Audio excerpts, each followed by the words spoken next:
Friends, আমাদের প্রত্যেকেরই মানে এই পৃথিবীর প্রত্যেকটা মানুষেরই ক্রোধ করা অত্যন্তই সহজ হয়। কিন্তু আমরা এটা জানি না অ্যাকচুয়াল ক্রোধ কখন, কোথায়, কোন সময়, কার উপর দেখানো উচিত সেটাই আমরা জানি না।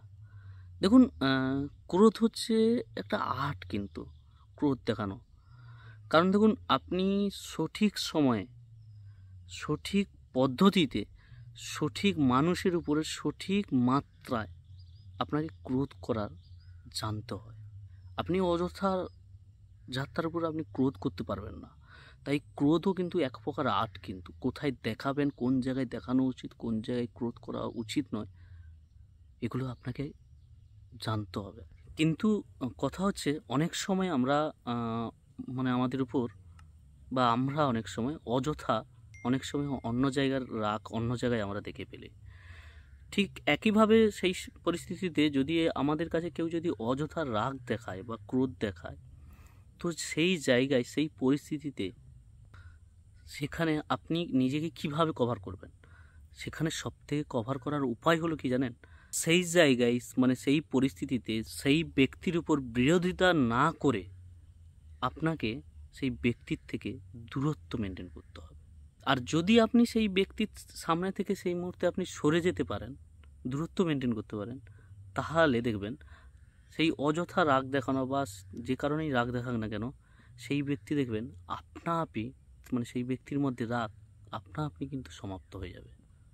আর এটাই হচ্ছে এই পৃথিবীতে যেরকম ক্রোধ করাটা খুব সহজ, আর ঠিক একইভাবে এই পৃথিবীতে ক্রোধিত ব্যক্তিদের কাছ থেকে জয় করার এটাই হচ্ছে সব থেকে একটা বড় উপায়।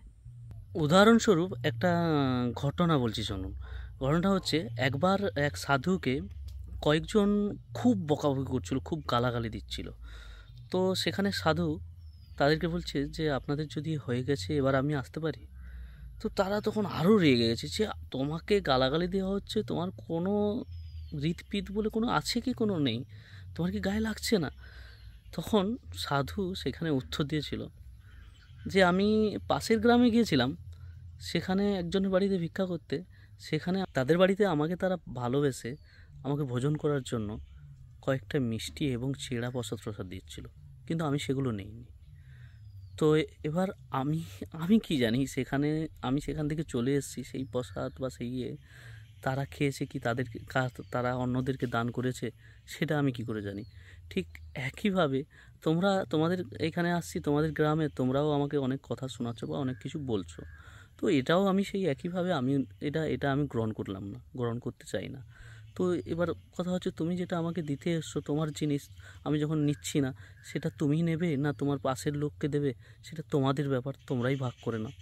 এই বলে সাধু চলে যায়। তো এখান থেকে একটা শিক্ষা কী পাওয়া যায়? যে ক্রোধিত ব্যক্তিদের সামনে থেকে সরে যাওয়াটা, দূরে চলে যাওয়াটা, সব থেকে ক্রোধিত ব্যক্তিকে জয় করার এটাই হচ্ছে সব থেকে ভালো উপায়।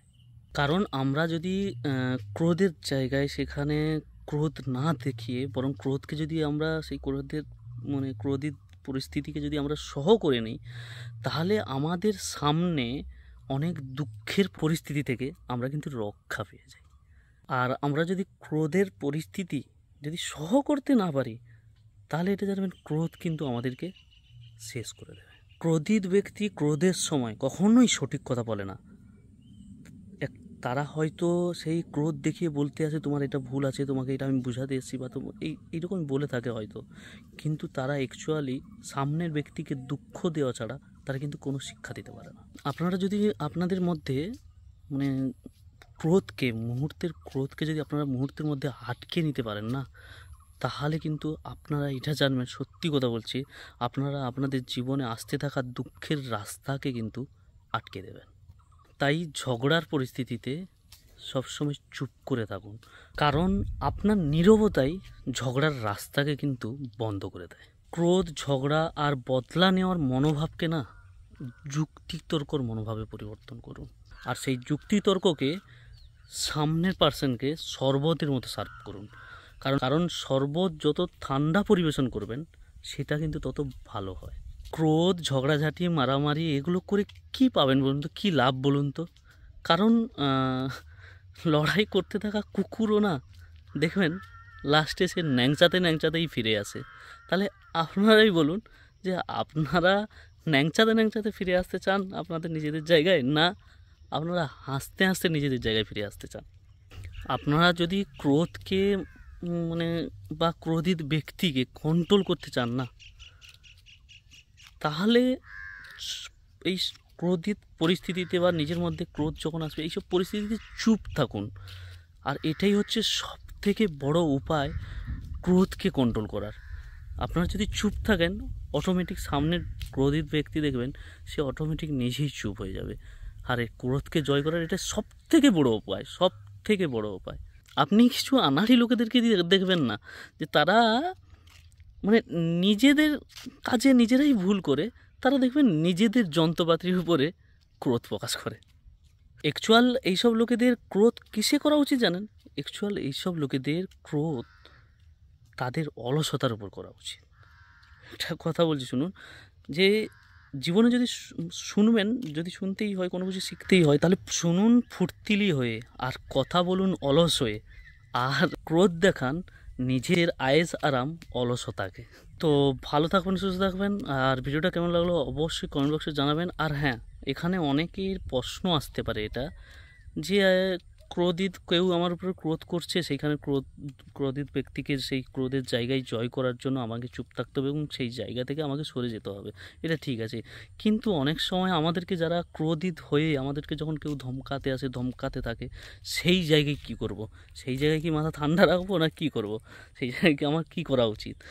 এই প্রশ্নটা আসতেই পারে। তো এখানে একটাই কথা বলবো যে যারা ক্রোধ প্রকাশ করে তাদের কাছে ভয় পাওয়ার কোনো দরকার নেই। এদের থেকে আপনাদের কোনো বিপদও হবে না, কারণ গর্জাতে থাকা মেঘ থেকে না কখনো বৃষ্টি হয় না, এটা জানবেন।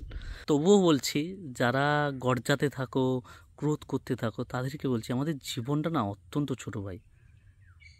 ক্রোধ করে ভুলের সঙ্গে বেঁচে থেকে কিচ্ছু লাভ নেই। দেখো, তুমি ক্রোধ করলে কারোর উপর ক্রোধ করলে না, তোমার শত্রুতা বাড়বে। আর ক্ষমা করলে ব্যক্তির ব্যক্তিত্ব বাড়বে। তাই একটা কথা বলছি যে হ্যাঁ, তোমার সামনে অনেক সময় অনেক মানুষ ভুল করছে, তো আমি কি করব? ক্রোধ করব না? ক্রোধ করলে তো শত্রুতা বাড়ে সামনে মানুষের, না? তাহলে তোমার জীবনটা অত্যন্ত ছোট। এই অত্যন্ত ছোটোর জীবনে তুমি কি ভুল নিয়ে বা মানুষের থেকে খারাপ ভাবনা নিয়ে বাঁচতে চাও? অবশ্যই চাও না। তাই এইসব মনোভাব থেকে টোটালি বার করে দাও, বরং ক্ষমা করতে শেখো। তো ভালো থাকুন, সুস্থ থাকুন, দেখা হবে আপনাদের সঙ্গে নেক্সট ভিডিওতে।